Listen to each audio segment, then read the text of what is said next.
देवभूमि उत्तराखंड में जगह जगह यहाँ पर आस्थाओं से भरा हुआ जगह मिलेंगे आपकी। चाहे गांव की हम बात करें, चाहे जंगलों की बात करें, कहीं ना कहीं हमारे जंगलों में भी जगी देव स्थल मिलेंगे, देवताओं के थान मिलेंगे, देवों को बसाए हुआ मिलेंगे।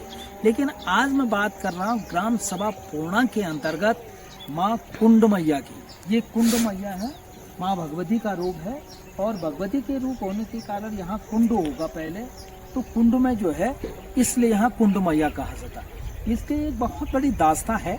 कहा जाता है कि जब माँ भगवती के पीछे महिषासुर राक्षस पड़ा था, बागी पड़ा था, तो वो जब आए तो यहाँ पर जो है कि केले के पेड़ और ये कुंज का पेड़ है, ये कुंज का झाल है और ये जो है कि बहुत बड़ा पेड़ है। ये हमेशा हरा रहता था, लेकिन अब जो है कि यहाँ पर जो उसके पत्ते बहुत पुराना, यानी कि इस पेड़ को होते हुए कब के 60 साल से ऊपर हो गए होंगे, जो मुझे लगता है।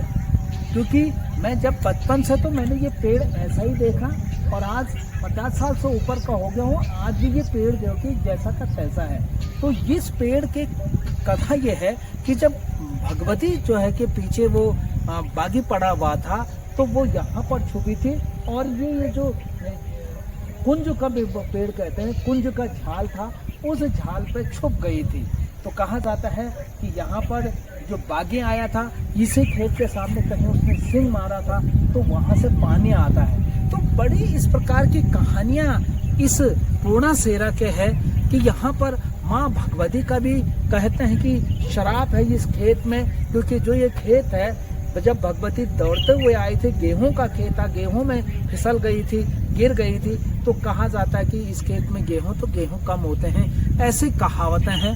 तो कहीं ना कहीं आस्था से भरा होने के कारण ये चीजें सही लगती हैं।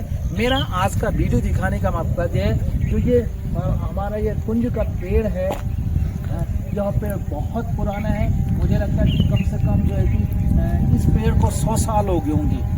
मैंने जैसा देखा वैसा ही पेड़ है और वहाँ पर जो ये कुंज का झाल है आजकल कम है, नहीं तो ये फूलों से भरा हुआ होता था, फूल लगे नहीं है। तो कहीं ना कहीं हो सकता बुढ़ापा आ गया उसको। तो मैंने इस मंदिर के परिसर के अंदर रुद्राक्ष के पौधे लगाए, काफी बड़ा हो गया। तो एक मेरा प्रयास रहता कि ये चीजें मैं बनाऊं। तो निश्चित तरीके से जब आएंगे तो कुंड के मंदिर में दर्शन करने के लिए जरूर आए हैं। यहाँ पर इस पेड़ की दास्तां को सुनिए, इस पेड़ की कहानी को जरूर पूछिएगा, इस कुंज के झाल के बारे में जरूर देगा और जो पौधा मैंने रुद्राक्ष का लगाया है उन्हें जरूर देखिएगा। इन्हीं लफ्जों के साथ आपका पर्यावरणविद ग्राम सभा पूर्णा से वृक्ष मित्र डॉक्टर त्रिलोचन सिंह।